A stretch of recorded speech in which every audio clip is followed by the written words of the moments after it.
ये पास।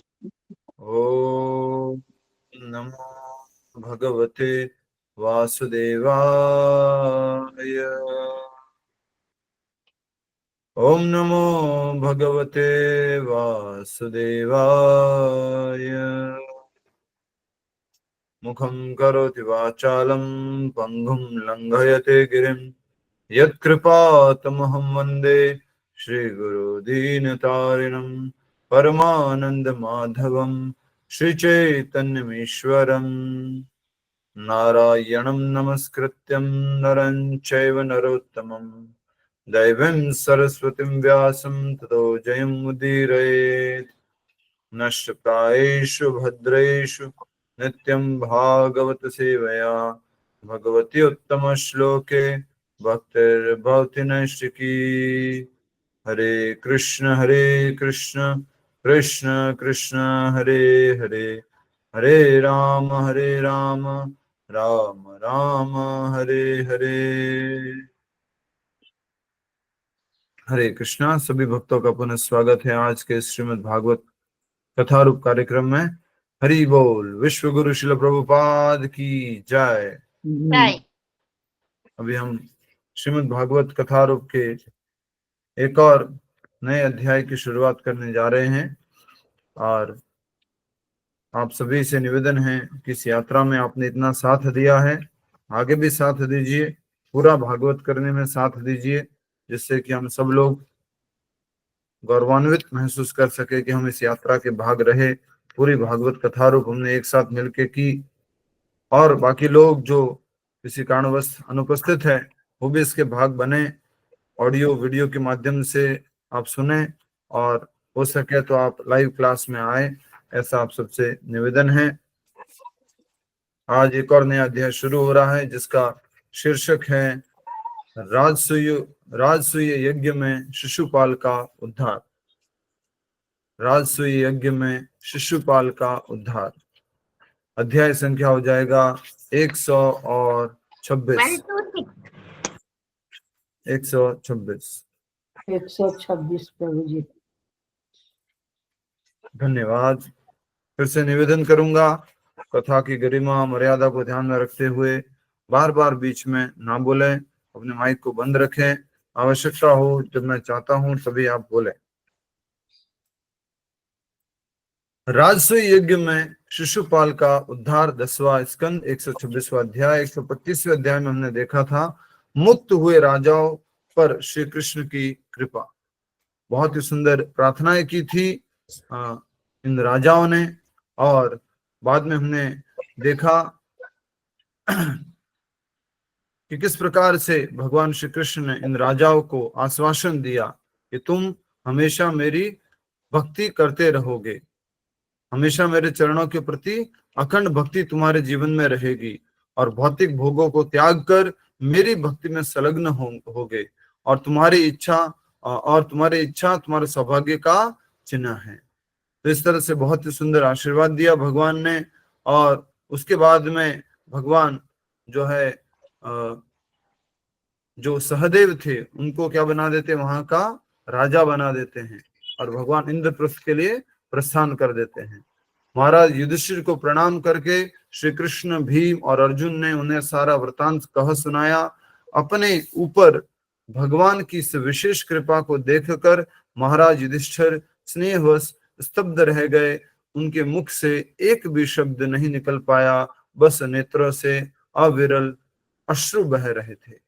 महाराज युधिष्ठिर की आंखों से अविरल मतलब बिना रुके अश्रु बह रहे थे, क्योंकि उन्होंने देखा कि भगवान श्री कृष्ण ने जरासंध को मारा, 20,000 उन राजाओं को मुक्त कराया और राजसूय यज्ञ में भगवान श्री कृष्ण मदद कर रहे हैं युधिष्ठिर महाराज को।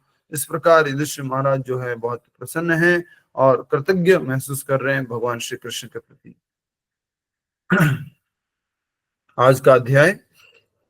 तत्पश्चात महाराज युधिष्ठिर ने सुयोग्य ब्राह्मणों एवं ऋषियों को आमंत्रित करके राजसूय यज्ञ की तैयारी आरंभ की।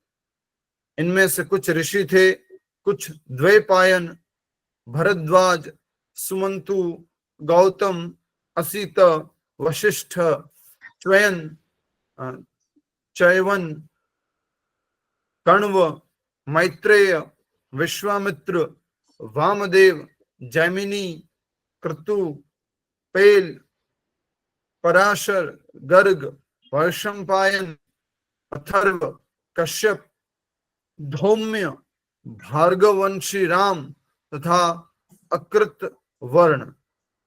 रण, कितने कठिन नाम है जी, ओ सॉरी, माइक बंद रखिए। अकृत वर्ण, व्रण। यज्ञ में द्रोण, भीष्म, कृपा, धृतराष्ट्र एवं उनके पुत्रों महात्मा विदुर तथा विश्व भर से अन्य अनेक राजाओं को आमंत्रित किया गया था। इनके अतिरिक्त जन सामान्य को भी इसके लिए आमंत्रित किया गया था। प्रत्येक व्यक्ति इस यज्ञ में भाग लेने के लिए उत्सुक था।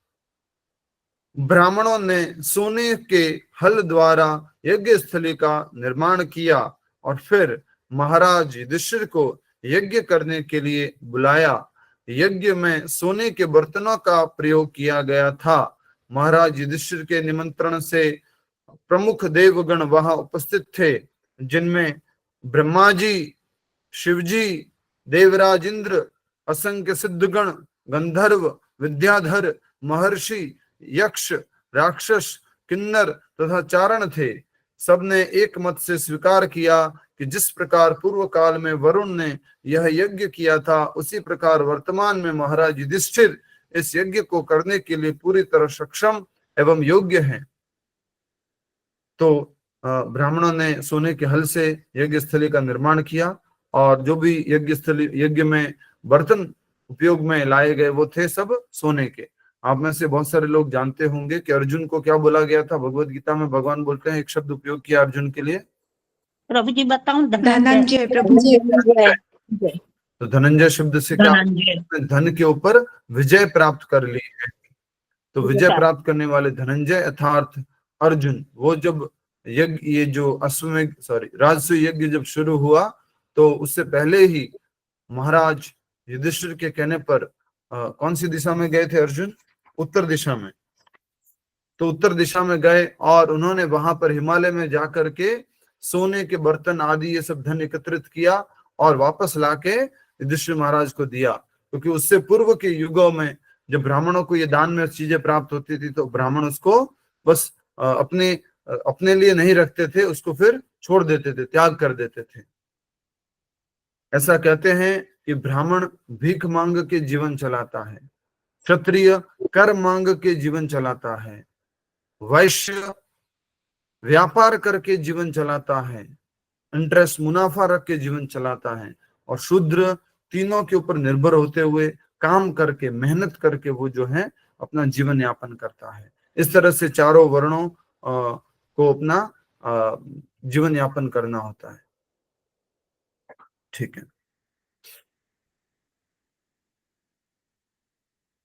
यज्ञ आरंभ हुआ और जिस दिन यज्ञ से सोमरस की प्राप्ति होनी थी, महाराज युधिष्ठिर ने सम्मान पूर्वक ब्रह्म पुरोहित का सत्कार किया।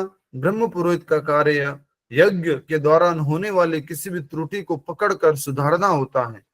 यज्ञ के नियमानुसार उपस्थित अतिथियों में से सर्वश्रेष्ठ व्यक्ति की पूजा होनी चाहिए। इसे अग्र पूजा कहा जाता है। यज्ञ का नियम है कि अगर ये यज्ञ हो रहा है, सारे लोग बैठे हैं, तो यज्ञ में जो मुख्य यज्ञ करने वाले हैं कौन है? युधिष्ठिर महाराज। तो उनको क्या करना है? अग्र पूजा करनी है, अर्थात ऐसे व्यक्ति का चयन करना है जो सर्वश्रेष्ठ है और उनकी पूजा करनी है। नियम है यज्ञ का।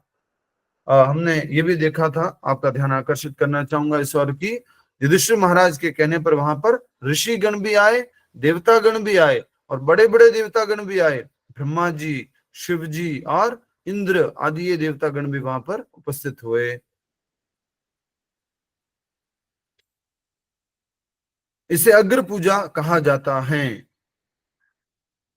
अब यह चर्चा होने लगी कि कौन इस अग्र पूजा के योग्य है। जैसे कल हम कहें तो कौन योग्य है, कौन अधिकारी है प्रभुपाद जी के विश्व गुरु नामक शीर्षक का, तो वो स्वयं श्रील प्रभुपाद जी हैं, विश्व गुरु के शीर्षक के अधिकारी हैं श्रील प्रभुपाद जी। वहां पर जो बैठे हुए महामंडलेश्वर और अनेकानेक जो अखाड़ों के अध्यक्ष वगैरह आए हुए थे, उन्होंने कहा कि ये शीर्षक, ये उपाधि तो प्रभुपाद जी को 1967-68 में मिल जानी चाहिए थी, लेकिन मालूम नहीं कुछ प्रभुपाद जी की ही ऐसी इच्छा होगी कि हमें ऐसा अवसर प्राप्त होना था कि हम इस उपाधि को देने में, हम उस उपाधि को आगे प्रभुपाद जी को अर्पण करने में कुछ सेवा अर्पण कर सके, ऐसा उन्होंने कहा था। कल अगर आपने वीडियो लिंक के माध्यम से देखा होगा कार्यक्रम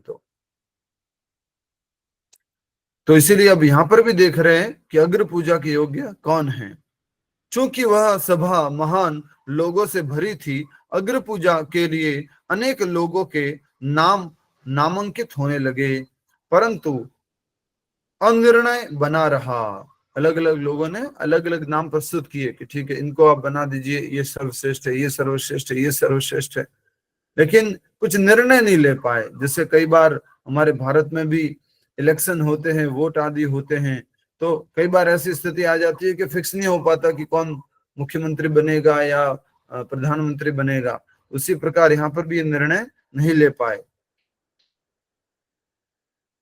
परंतु अनिर्णय बना रहा। तब सहदेव खड़े होकर बोलने लगे, निसंशय भगवान श्री कृष्ण ही अग्र पूजा के योग्य है। वे संपूर्ण सृष्टि के मूल कारण हैं और देवताओं के भी नियंता है। इसलिए हमें श्री कृष्ण को ही यह सम्मान देना चाहिए, और ऐसा करने हम स्वयं अपना एवं अन्य सबका सम्मान, ऐसा करने से हम स्वयं अपना एवं अन्य सबका सम्मान कर लेंगे। हरि बोल। तो देखिए ये सहदेव बोल रहे हैं। ये सहदेव तो मुझे लगता है पांडवों वाले सहदेव होंगे, वो वाले सहदेव तो वहीं रह गए होंगे।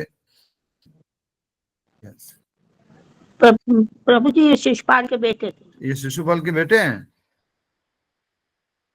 ये तो पांडवों वाले सहदेव होंगे। युधिष्ठिर के भाई Yes. प्रभु जी बेटों तो ने हरे कृष्णा, धन्यवाद प्लीज।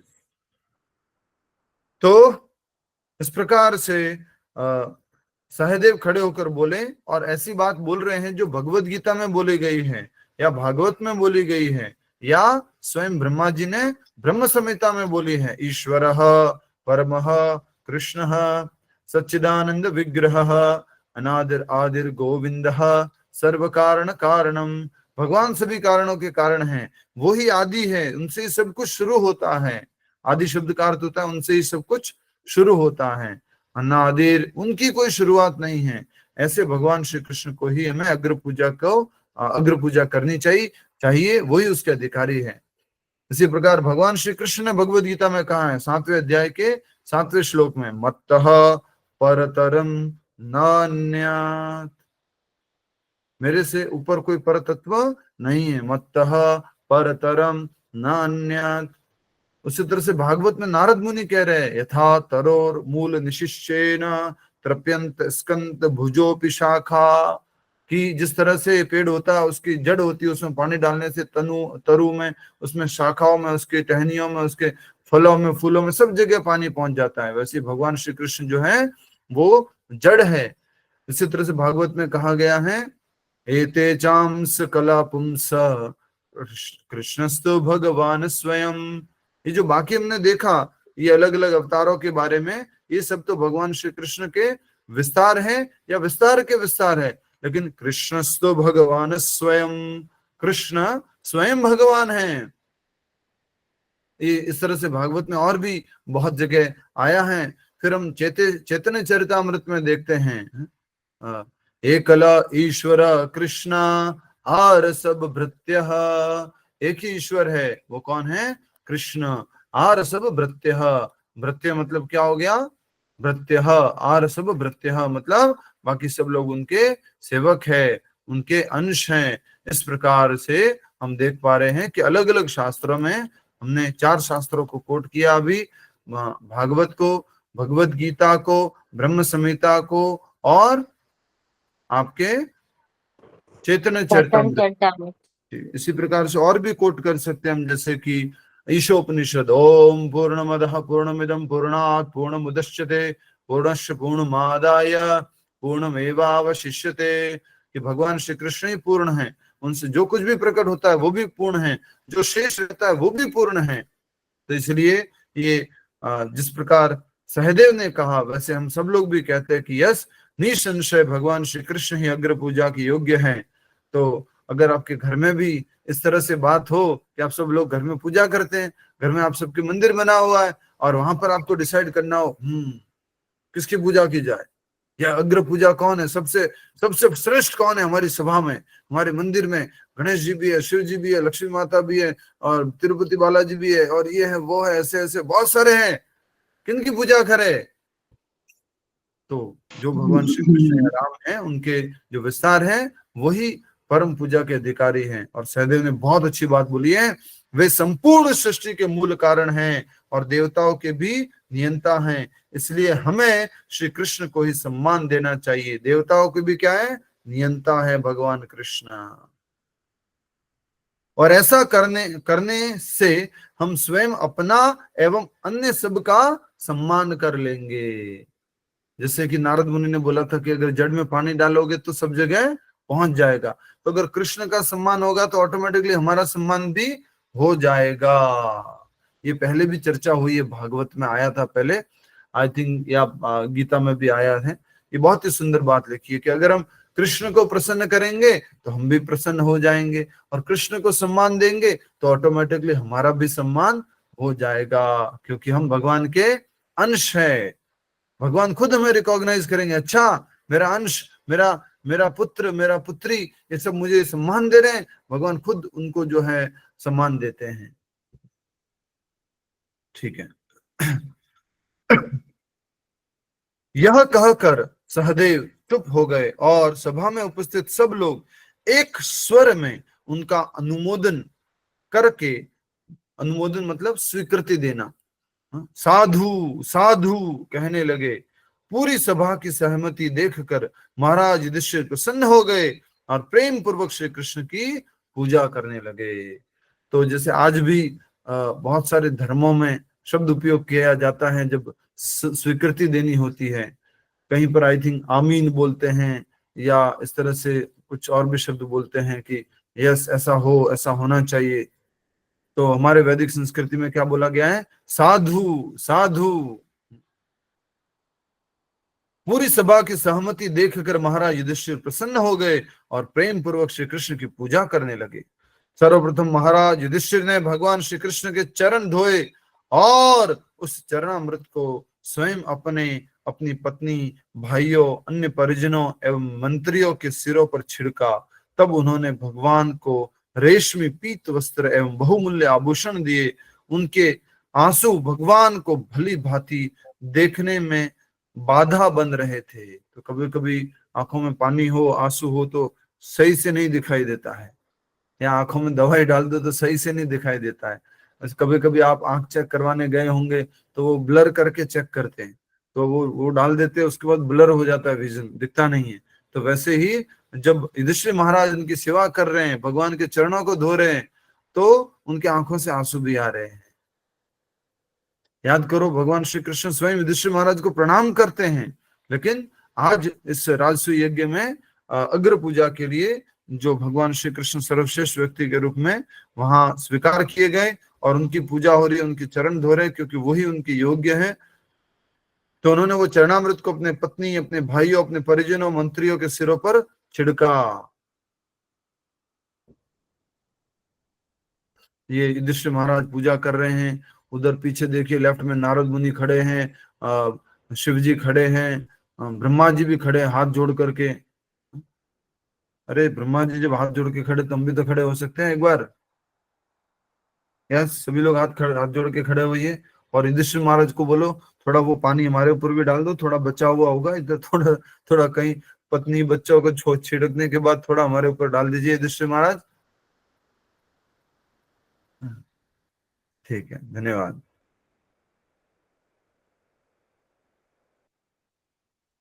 तब उन्होंने भगवान को रेशमी पीत वस्त्र एवं बहुमूल्य आभूषण दिए। उनके आंसू भगवान को भली भांति देखने में बाधा बन रहे थे। पूरी सभा भगवान श्री कृष्ण के जय जयकार से गूंजने लगी। भगवान कृष्ण की जय हो, कृष्ण की जय हो, कृष्ण की जय हो, अग्र पूजा की अधिकारी श्री कृष्ण की जय हो, हरि बोल। ठीक है। परंतु श्री कृष्ण का शत्रु शिशुपाल उनके इस गुणगान को सहन नहीं कर पाया। हर जगह ऐसे लोग होते हैं। जैसे प्रभुपाद जी का मान लीजिए कल गुणगान हुआ, तो कुछ न कुछ लोग होंगे ऐसे जो इनका क्यों हुआ, ये तो नहीं अभी शरीर छोड़ दिया इन्होंने, तो इनका क्यों किया।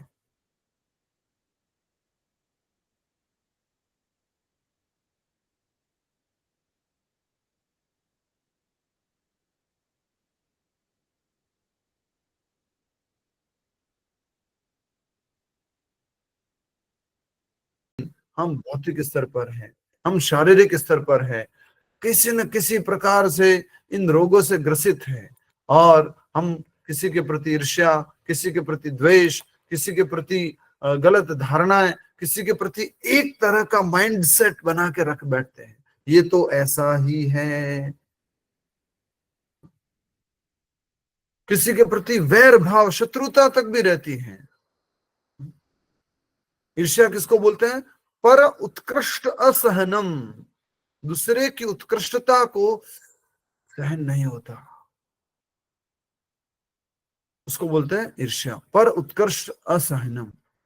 तो हम सब लोग भौतिक स्तर पे, चाहे वो ऑफिस में हो, हाँ, या कहीं पे नौकरी कर रहे हो वहां पर हो, व्यापार में हो, एक ही जैसा कुछ प्रोडक्ट बना रहे हो, हाँ, आध्यात्मिकता में हो, क्योंकि ये रोग जो है बार बार बाहर आते रहते हैं, प्रकट होते रहते हैं। यस और नो बलराम प्रभु जी? बिल्कुल सही है प्रभु जी। अलग अलग प्रकार से ये रोग बाहर आते हैं। मालूम कब पड़ता है? जब ऐसी परिस्थिति आती है। अभी क्या लगता है? नहीं नहीं, मैं किसी से ईर्ष्या नहीं करता, मेरा किसी के प्रति द्वेष नहीं है, मैं किसी का बुरा सोच भी नहीं सकता। नहीं, बिल्कुल नहीं सोच सकता। मैं तो चींटी का भी बुरा नहीं सोचता हूँ, किसी व्यक्ति का बुरा क्या सोचूंगा। लेकिन जब परिस्थिति आती है ना, तो सब कुछ फिर मुंह से भी निकलता है, फिर कुछ ज्यादा हो जाता है तो फिर हाथ वाथ भी चलने लग जाते हैं। इसलिए हमें युधिष्ठिर महाराज से सीखना है, अजात शत्रु जैसा बनना है। हम कहीं ना कहीं एक बहुत बहुत अच्छे प्रवचन में बोले थे नवीन कृष्ण प्रभु जी कि हमने भगवत गीता में भी पढ़ा था, अगर आपको याद होगा तो, somehow other we are envious to Krishna. हम भगवान श्री कृष्ण से क्या करते हैं? ईर्ष्या करते हैं, और हम भगवान श्री कृष्ण का स्थान प्राप्त करने की कोशिश करते हैं कि मैं सबका सेंटर ऑफ अट्रैक्शन बनूं, मेरी बात सब लोग सुने, मैं सबको इंप्रेस करूं, मेरा गुणगान हो, मैं सबका चहेता प्रिय बनूं। ये सब भगवान के स्थान को लेने की एक प्रकार से इच्छा है। और अभी हम सब शारीरिक स्तर में हैं कि मैं ये शरीर हूं, मैं ये शरीर हूं, मैं ये शरीर हूं, और शरीर से संबंधित जो वस्तुएं हैं वो मेरी है। कल भी हमने समझा था कि हमें मैं पे ध्यान नहीं देना है, जो पहला मैं है उसको क्या करना है? पहले मैं को क्या करना है? साइड में करना है। तुम्हारा रास्ता सीधा क्लियर हो जाएगा। किसकी तरफ? भगवान के चरण कमलों की तरफ। When I will go, then I may go। Humble होने का अर्थ ये नहीं होता प्रभु जी दंडवत, हरे कृष्ण प्रभु जी। विनम्रता का अर्थ ये नहीं है। विनम्रता का अर्थ है कि अपनी वास्तविक स्थिति को जानना। हु एम आई, मैं कौन हूं।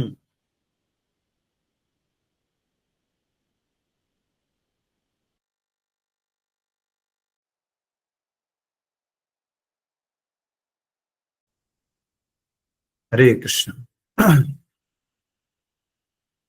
तो हम सब लोगों को ये बात ध्यान रखनी होगी, क्योंकि ये भक्ति में क्या बनती है? बोलो, ये क्या बनती है भक्ति में? ये सब चीजें बाधा बनती है। बाधा बनती है।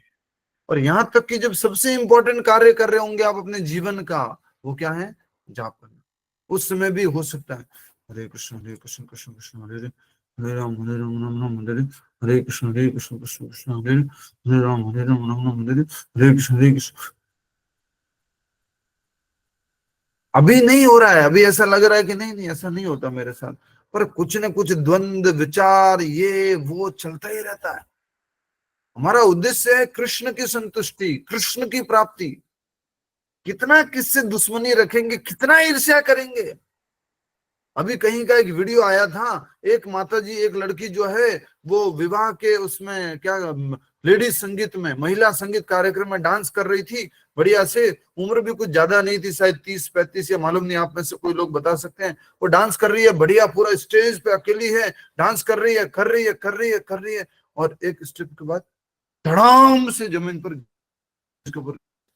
डेथ, 32 साल की है प्रभु जी। डेथ। कितनी उम्र थी उनकी? प्रभु जी इसमें 32 साल लिखा हुआ था। 35 तो ऐसे कुछ था प्रभु जी, अपनी 35 सिस्टर की years। शादी में गई हुई थी। हाँ, सिस्टर की शादी में गई हुई थी।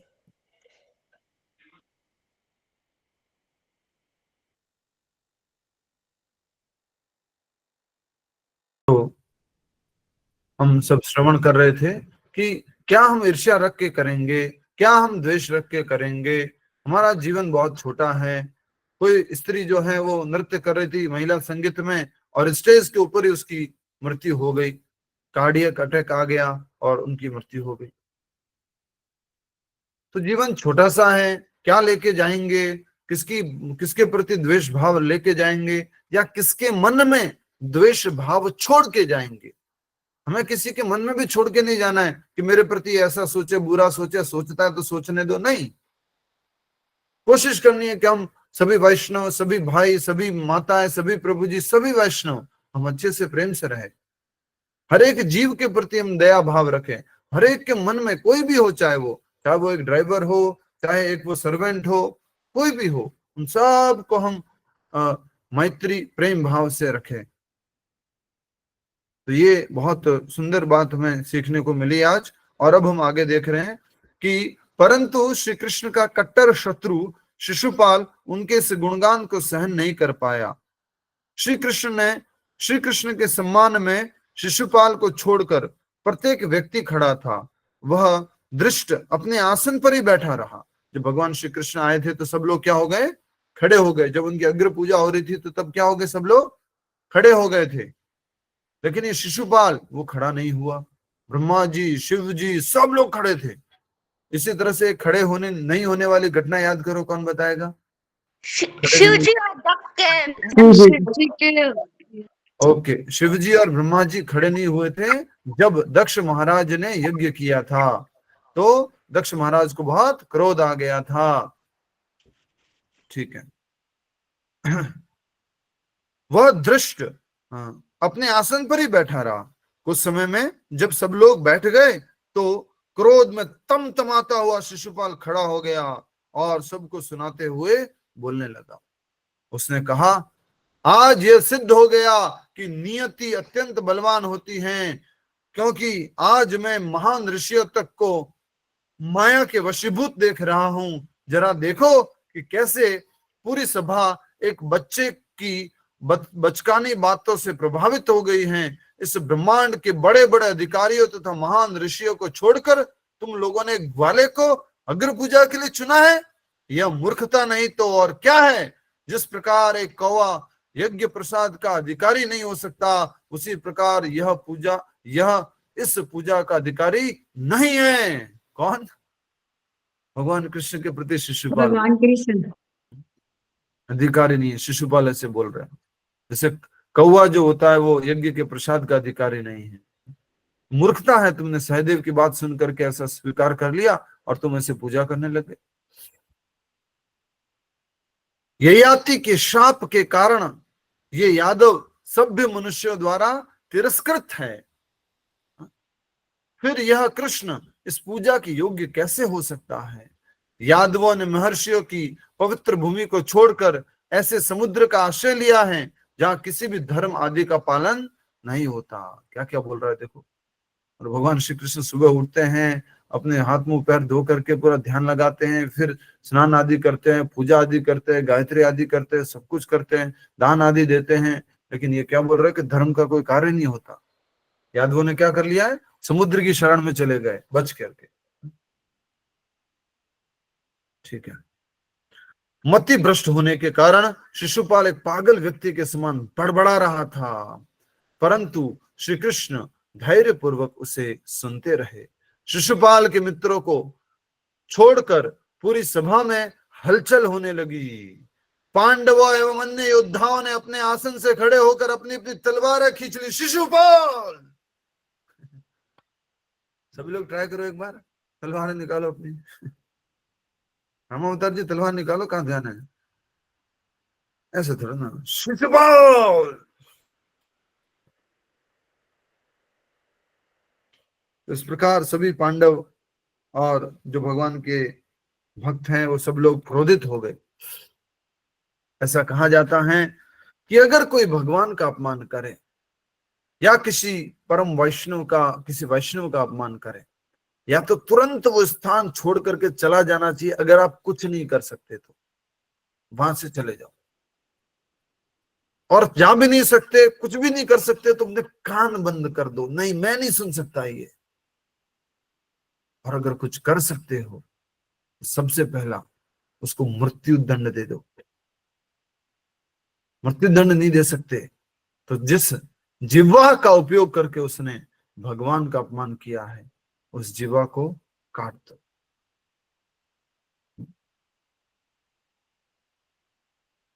इतना अलग अलग तरह का ये हम सब लोगों को समझाने के लिए शास्त्रों में बताया गया है कि कितना महत्वपूर्ण है भगवान का सम्मान। लेकिन आजकल क्या बताया आपको, भगवान का सम्मान। अभी आगे जो आप में से एक जना प्रश्न पूछना है, इस पर हम आएंगे। एक कॉमेडी शो बना दिए लोगों ने, अलग अलग नाम रख दिए, वेस्टर्न कल्चर को फॉलो करते हैं, वल्गर बातें बोलते हैं, गंदी गंदी गालियां देते हैं। अभी एक बहुत बड़ा फेमस यूट्यूबर, उसने क्या कितना कितना घटिया बोल दिया है कि पूरा मीडिया उसी की बात बोल रहा है। बहुत फेमस यूट्यूबर है, बहुत फेमस, बड़े बड़े लोगों को उसने बुलाया है। लेकिन वो आज की युवाओं को, और एक लड़की अभी वहां जाती है, गालियां देती है, गंदी गंदी गंदी चीजें बोलती है। ऐसे ऐसे कॉमेडी शो होते हैं।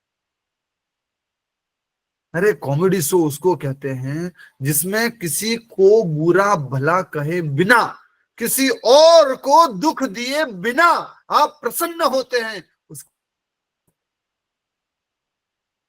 उसको खुशी कहते हैं। दूसरे की टांग खींच के, दूसरे का बुला भरा भरा बोल करके, दूसरे को गलत सिद्ध करके हंस रहे हो, हंस रहे हो, हंस रहे हो।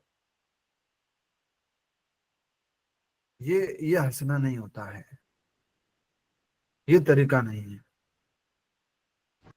हम भी पहले ऐसे किए, स्कूल में, कॉलेज में, टांग खींचना, गलत बोलना, मजाक उड़ाना। इसी को आजकल सो कॉल्ड कूल बोलते हैं, कूल हेडेड, कूल कूल है, चिल मार यार, कूल।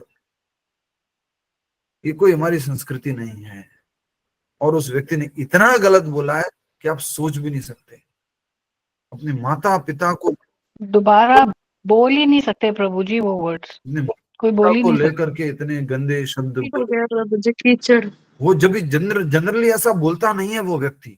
बड़े बड़े लोगों को इनवाइट करता है अपने इंटरव्यू में, पॉडकास्ट में, अच्छे तरीके से सब लोगों को। हमारे इस्कॉन के बड़े बड़े प्रभु जी लोग गए हैं, गौरांग प्रभु जी, और भी बड़े महाराज जी, केशव महाराज जी, और वो सब लोग भी गए। बड़े बड़े लोगों का इंटरव्यू लिया है। ध्यान की बात करता है, मेडिटेशन की बात करता है। अरे उसको बोलो तूने क्या बोला, उसके ऊपर मेडिटेट कर। उसने सॉरी मांगा, सब कुछ है, लेकिन क्या होगा। प्रभु जी वो गौरांग प्रभु जी लोगों के को उस साथ का स्थिति पर उसका पहुंचाने वाले लोग भी कौन है? हम जैसे लोग जो ऐसे जो शो देख करके, ऐसा कुछ देख करके हंसते हैं, खुश होते हैं। हम जैसे लोग ऐसे उस स्थिति पर पहुंचाते हैं। एक वो लड़का जो ये शो चलाता है, अरे बाप रे बाप, शर्म आनी चाहिए। क्या बोलते हैं ये लोग, क्या बोलते हैं, कहाँ क्या स्टैंडर्ड गिर गया है। कहाँ कहाँ गया कि अनुद्वेगम कर्म वाक्यम सत्यम प्रिय हितम च ब्रवेत। हाँ? किसी को उद्वेग ना करे ऐसा वाक्य नहीं बोलना है, सत्य बोलना है। प्रभु जी वो प्रिय तो हितम, अप्रिशिएट लोगों किया को भला जाता है। करने वाला बोलना है, जो बेनिफिट करे लोगों को, वो बोलना है। प्रिय हितम, लोगों के हितकारी बोलना है, इंस्पायर करने वाला बोलना है, मोटिवेट करने वाला बोलना है। क्या बोल रहे हैं, पूरा पूरा गलत दिशा में जा रहे हैं सब। हम एक और सोच रहे नहीं नहीं भक्ति बढ़ रही है, युवा लोग जुड़ रहे हैं, ठीक बात है, पर एक दूसरा फील्ड तो माया बहुत बढ़ा रही है आगे।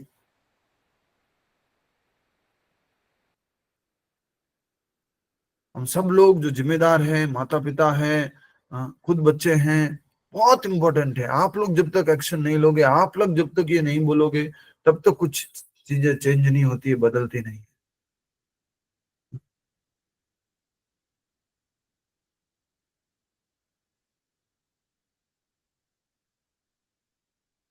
हम सब लोग भी कहीं ना कहीं से शिशुपाल है, अंदर से ईर्ष्या करते हैं भगवान से। नवीन कृष्ण प्रभु जी बता रहे थे, accepting this material body, accepting this material body is the proof that you envy Krishna. ये शरीर स्वीकार किया मतलब कृष्ण से ईर्ष्या है। कृष्ण से ईर्ष्या समाप्त मतलब आध्यात्मिक जीवन में भगवान के धाम में चले जाएंगे।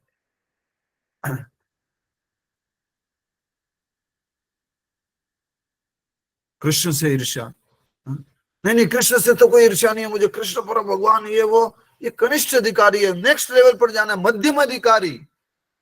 कृष्ण भगवान है और कृष्ण के जो भक्त है वो वैष्णव है, उनको मुझे उस दृष्टि से देखना है। नहीं बस मैं और मेरे कृष्ण, बाकी वैष्णव नहीं, ये सब लोग कुछ भी नहीं, नहीं नहीं, नहीं बस मैं और मेरा कृष्ण, नहीं भाई नहीं।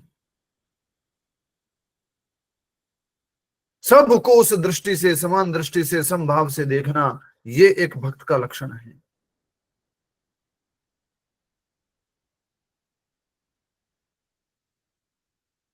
नाम जप करते हैं, गीता पढ़ते हैं, भागवत पढ़ते हैं, सत्संग करते हैं, दर्शन करते हैं, सब उत्सव आदि में भाग लेते हैं, उसका क्या धीरे धीरे हमारे ऊपर प्रभाव पड़ना चाहिए कि हम भगवान की दी गई शिक्षाओं को अपने जीवन में उतार पाए।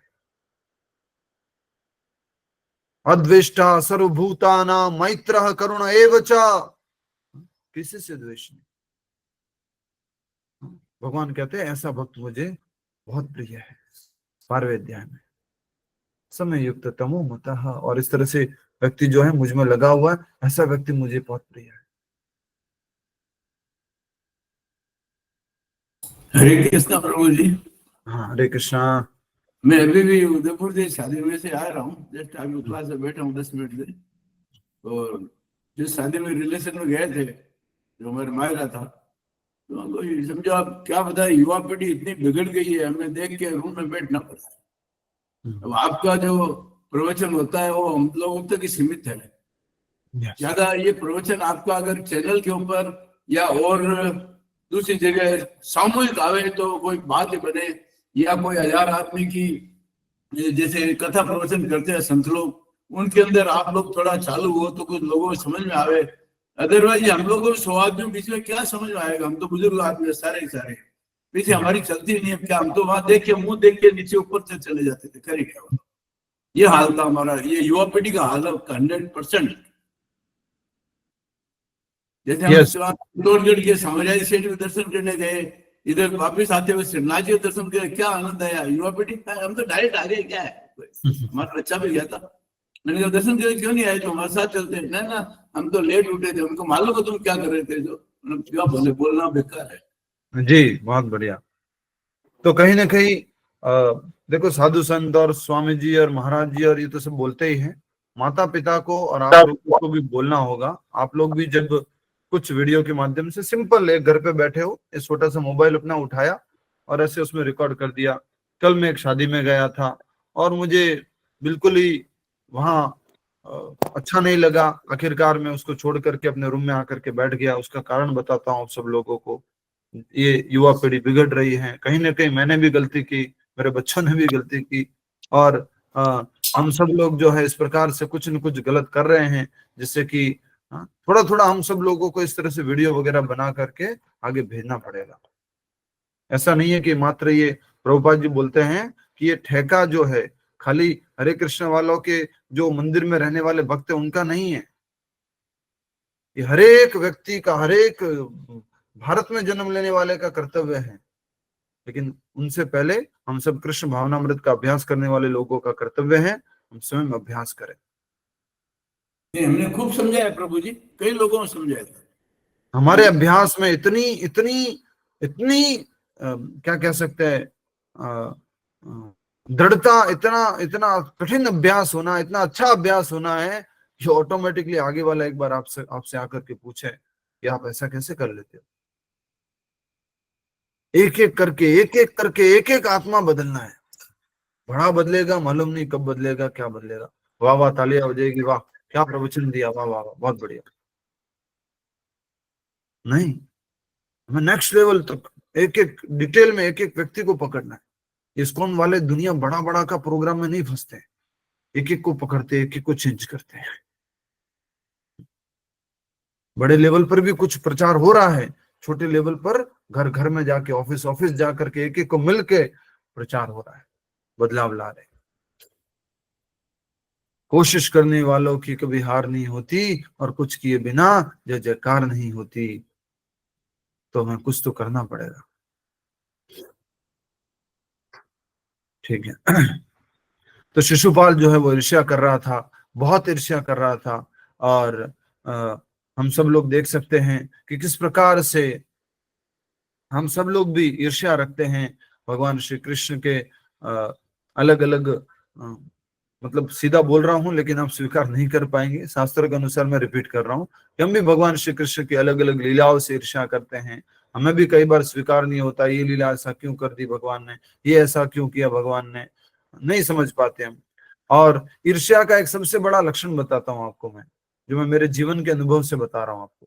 ईर्ष्या का सबसे बड़ा लक्षण मैं आप सबको बता रहा हूं अपने जीवन के अनुभव से, वो है कोई भी कार्य हुआ है, अच्छा से अच्छा कार्य हुआ है, उसमें भी गलती निकालना, ये ईर्ष्या का लक्षण है। अच्छा से अच्छा कार्य हुआ, बहुत बढ़िया कार्य हुआ है, लेकिन उसमें भी गलती निकालना, ये क्या है? ईर्ष्या का लक्षण है। मैं अपने जीवन में इस रोग से बहुत ग्रसित हूं। मैं अपने आप को नंबर 1 फॉल्ट फाइंडर बोलता हूं, बहुत गलतियां निकालता हूं, बहुत परेशान रहा मैं अपने जीवन में, अभी भी हूं इस कारण से, ऐसी मेंटेलिटी के कारण से, इतनी घटिया गंदी सोच होने के कारण से। अच्छा से अच्छा कुछ हुआ होगा, उसमें भी कुछ न कुछ त्रुटि निकाल देना और अपने आप को बताना नहीं नहीं ऐसा होना चाहिए था। मिस्टर परफेक्शनिस्ट सो कॉल्ड, मैं, मेरे अनुसार यही सब बेस्ट है। बहुत बहुत ये आज भी भगवान से कह सकते हैं, हम प्रार्थना करते हैं कि ये बहुत गलत सीखा मैं अपने जीवन में बचपन से। हर किसी में त्रुटि निकालना, हर किसी में त्रुटि निकालना, ये अच्छी बात नहीं है। प्रभु जी, त्रुटि निकालना भी तो सही है कभी कभी। नहीं, अगर आप अधिकारी हो, आपको उस क्षेत्र के अधिकारी बनाया गया है, तब आप त्रुटि निकाल सकते हो। आप वो क्षेत्र के अधिकारी नहीं हो, आप हेड नहीं हो और आप त्रुटि निकालते रहते हो, आप एक छोटे से व्यक्ति होकर के भी, तो वो स्वीकार्य नहीं है। इसलिए हम सब लोगों को मिल करके धीरे धीरे धीरे धीरे अभ्यास के द्वारा, स्मरण करते हुए इन सब अवगुणों से अपने आप को मुक्त करना है। तो शिशुपाल हमारे अंदर भी बैठा हुआ है, रावण हमारे अंदर भी बैठा हुआ है, हिरण्यकश्यप हमारे अंदर बैठा हुआ है। ये अलग अलग प्रकार के असुर अलग अलग भावनाओं के माध्यम से हम सब के जीवन में बैठे हुए हैं। हम सब लोग अलग अलग प्रकार से ये कार्य ऐसे कर बैठते हैं जो आसुरिक कार्य है। हम सब लोग देखेंगे अपने आप को झकझोर के तो मालूम है अपन कितने पानी में, हम सब लोग जानते हैं। जो गन्ने वाला वीडियो भेजा था मैंने, गन्ना की, हम सब लोगों को मालूम है ऊपर से सूखा दिख रहा है ये गन्ना, लेकिन अंदर से क्या है? गीला है। उसमें भी गुड़ बनाने के लिए उसमें से बहुत उबालना पड़ेगा, उसको उबालना पड़ेगा, उबालना पड़ेगा, तब जाके वो पानी निकलेगा और फिर उसमें से गुड़ बनेगा।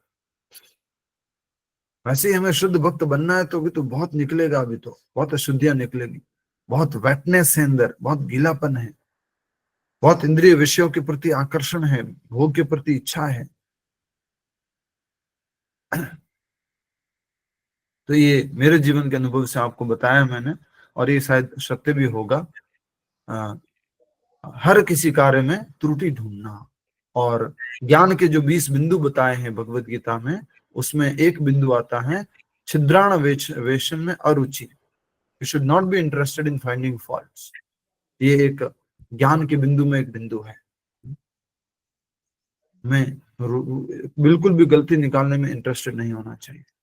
अगर आप अधिकारी नहीं हो, अधिकारी हो तो चलेगा, आप पिताजी हो तो बच्चों में गलती निकालो, अगर आप कहीं के व्यवस्थापक हो तो आप उसमें गलती निकाल सकते हो, आप टीचर हो तो आप गलती निकाल सकते हो, आप और कोई अधिकारी हो तो आप गलती निकाल सकते हो। लेकिन आप कुछ भी नहीं और मोदी ये कर रहा है और योगी ये कर रहा है, उसने ये गड़बड़ कर दिया और वो उसने ये कर दिया और ये कर दिया वो कर दिया, ठीक है आगे बढ़ेंगे।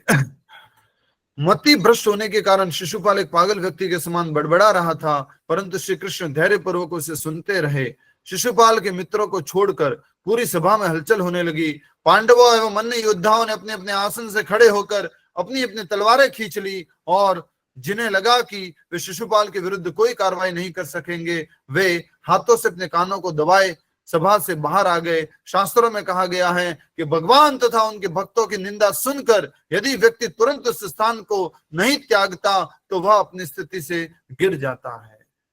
छोड़ देना चाहिए उस स्थान को, कुछ नहीं कर सकते। इन सब विरोधों के बावजूद शिशुपाल चुप नहीं हुआ, उसने अपनी तलवार और ढाल भी उठा ली। वहां एकत्रित राजाओं के बीच खड़ा शिशुपाल श्री कृष्ण का अनुमोदन करने वाले प्रत्येक व्यक्ति पर कटाक्ष करने लगा। हर एक व्यक्ति पर जो कृष्ण को सपोर्ट कर रहे थे, कृष्ण को सहयोग कर रहे थे, उन सब पे कटाक्ष करने लगा शिशुपाल। समझ में आया आपको इस बात को भी? ये बात भी बहुत इंपॉर्टेंट है। भले आप जिनसे दोस्ती रखते थे, जिनको कुछ कुछ अच्छा लगता था, पर अगर एक व्यक्ति से आपकी दोस्ती है और बाकी लोग दुश्मनी है और बाकी लोग उसको अगर सपोर्ट कर रहे हैं तो बाकी सब भी आपके क्या बन जाते हैं? क्या बन जाते हैं? दुश्मन। Friend of the enemy is also enemy.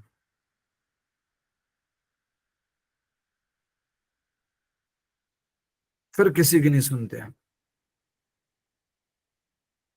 लोग सामने तलवार लेके खड़े, लेकिन शिशुपाल सुनने को तैयार नहीं है। इतने सारे लोग एक बात से सहमत है, अनुमोदन कर रहे हैं कि नहीं कृष्ण ही है, उनकी ही अग्र पूजा होनी चाहिए, लेकिन ये शिशुपाल जो है वो विरोध कर रहा है। पागलपन, सब लोगों की उपस्थिति में पागलपन। उसको मालूम है सब मेरे विरोध में है। वहां एकत्रित राजाओं के बीच खड़ा शिशुपाल श्री कृष्ण का अनुमोदन करने वाले प्रत्येक व्यक्ति पर कटाक्ष करने लगा। श्री कृष्ण नहीं चाहते कि ऐसे मंगल अवसर पर युद्ध हो। उन्होंने युद्ध के लिए तत्पर राजाओं को रोका और अपने सुदर्शन चक्र से शिशुपाल का सिर उसके धड़ से अलग कर दिया। 100 अपराध माफ किए भगवान ने और 101वें अपराध में भगवान श्री कृष्ण ने उन्होंने युद्ध के लिए तत्पर योद्धा और अपने सुदर्शन चक्र से शिशुपाल का सिर उसके धड़ से अलग कर दिया। ये हम कथा रूप पढ़ रहे हैं, इसलिए कंप्लीट डिटेल नहीं है, थोड़ा डिटेल है। देख सकते हैं अगर पूजा में भगवान श्री कृष्ण परम सिंहासन पर बैठे हैं और शिशुपाल को भगवान ने सुदर्शन चक्र से उसके सिर को धड़ से अलग कर दिया है। वो अपने तलवार और ढाल निकाल करके खड़ा हो गया था। इतना ज्यादा ईर्ष्या, इतना ज्यादा ईर्ष्या।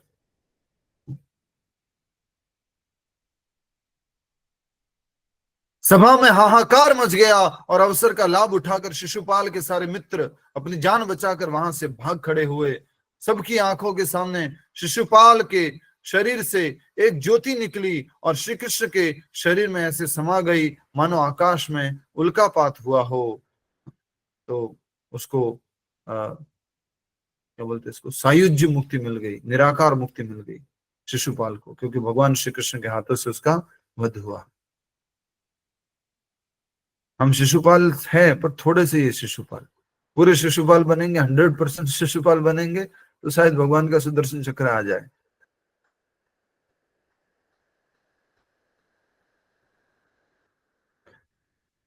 यद्यपि शिशुपाल श्री कृष्ण से शत्रुता रखता था, परंतु उसके जीवन में एक भी ऐसा क्षण नहीं रहा जब उसने श्री कृष्ण का चिंतन न किया हो। आरंभ में सायुज्य मुक्ति, भगवान के साथ एक होना प्राप्त करके अंततः शिशुपाल उनकी सेवा में संलग्न हो गया। हरि बोल। तो सायुज्य से सालोक्य, सामीप्य, साष्टय आदि में पहुंच सकते हैं।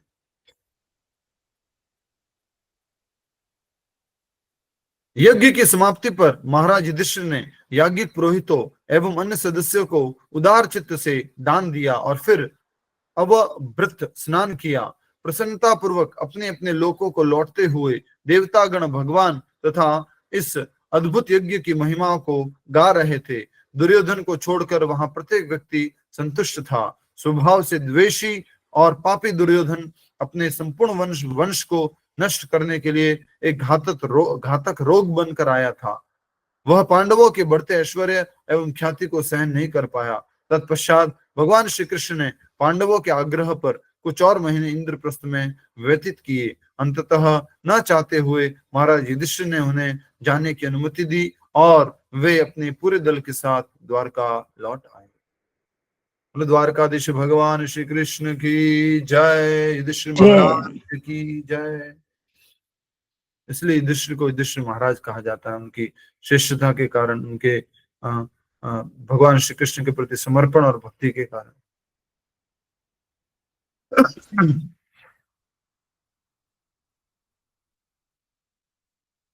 किसी का कोई प्रश्न है तो पूछ सकते हैं, नहीं तो हम आगे नाम जप की तरफ आगे बढ़ेंगे। प्रभु जी, हरे कृष्ण चारण प्रभु जी। मतलब क्या होता है? हाँ, चारण चाणा चारण चारण वो जो बोले ना, सब वो ऋषि मुनि का नाम था, सिद्धगण चारण। प्रभु जी आयुर्वेदा के उन्होंने आयुर्वेदा प्रदान की थी। वो तो चरक थे, यही है शायद वो। चारण च्यवन ऋषि, वो च्यवन च्यवन ऋषि। ऋषि, च्यवन ऋषि। च्यवन ऋषि अलग थे। चारण ऋषि के नाम में लिखा है क्या कहीं पर? जी नहीं प्रभु जी, च्यवन ऋषि ही लिखा है, च्यवन ऋषि लिखा है। चारण कहाँ लिखा है? चारण है ना प्रभु जी? नहीं, वशिष्ठ च्यवन लिखा है माता जी, च्यवन लिखा है। किन्नर चारण लिखा है प्रभु जी, 3rd पैराग्राफ में। हाँ, नीचे वाले में लिखा है, शुरू से। ठीक है, नीचे लिखा है तो उसमें, हाँ 3rd पैराग्राफ। ओके, यस माता जी। हमारे राजस्थान में तो आप लोग जानते होंगे ना, राजस्थान वाले या गुजरात में इस तरह से चारण एक कास्ट है प्रभु जी। चारण, रुको माता, चारण एक जाति भी है आजकल और बहुत समय से, और वो लोग घर घर जा करके गाते हैं या कुछ कह सकते हैं एक एक एक वैश्य के बाद में थोड़ी सी नीचे के स्तर की श्रेणी है, और उसमें ये लोग जाके कुछ दूसरे लोगों को प्रसन्न करने के काम करते हैं और उससे अपना जीवन चलता है उनका, चारण आदि। प्रभु जी, चारण लोग ना राजा महाराजाओं की प्रशंसा के लिए गाना गाते थे, प्रभु जी, तो उनका बहुत सम्मान भी होता था राजाओं के दरबारों में। प्रभु जी विदूषक विदूषक, नहीं, विदूषक। विदूषक मुझे पूछ रहे हैं आप? विदूषक जो बहुत ज्यादा विद्वान है और अपनी विद्वता से गुणगान करते हैं। हरे कृष्ण प्रभु जी। हरे कृष्णा। प्रभु जी, बस एक चीज जानना था, जैसे अगर इंग्लिश मीनिंग निकाला जाए जगत और विश्व का, तो एक ही होता है वर्ल्ड, तो दोनों में हिंदी में क्या डिफरेंस आएगा, ये थोड़ा सा समझना था मुझे। अंग्रेजी जो है फनी लैंग्वेज है। PUT बट होता है और PU2 पुट होता है जी। तो इंग्लिश से हम तुलना, इंग्लिश में ऐसे बहुत सारे शब्द नहीं उपलब्ध हैं जो संस्कृत में हिंदी में उपलब्ध है। तो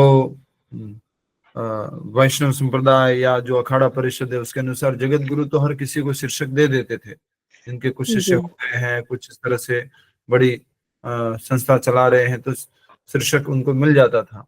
लेकिन विश्व गुरु, जिन्होंने वास्तव में विश्व का भ्रमण करके सबको कृष्ण भक्ति या अपने भारतीय वैदिक संस्कृति का प्रचार किया है, उनको विश्व गुरु का शीर्षक दिया जाता है। और विश्व के हर एक लोगों को शिष्य बनाया, हर एक देश के लोगों को। थैंक यू वेरी मच प्रभु जी। हरे कृष्ण। हरे कृष्ण प्रभु जी। धन्यवाद माता जी। प्रभु, कलयुग में भक्त ज्यादा रहेंगे या फिर शिशुपाल जैसे रहेंगे? मतलब भगवान कल के अवतार में जब आएंगे तो भक्तों को साथ लेके ज्यादा जाएंगे, ऐसे लोगों का उद्धार करना होगा प्रभु। हरे कृष्ण। प्रश्न पूछ रहे हैं, कुछ बता रहे हैं। नहीं प्रभु, पूछ रहे हैं ज्यादातर संख्या किनकी रहेगी? हरे कृष्ण। की रहेगी, गलत लोगों की रहेगी, अपवित्र लोगों की रहेगी। भक्त लोग तो कम हो जाएंगे, भक्त होंगे तो भगवान आएंगे ही नहीं। भक्त लोग ही संभाल लेंगे दुनिया को।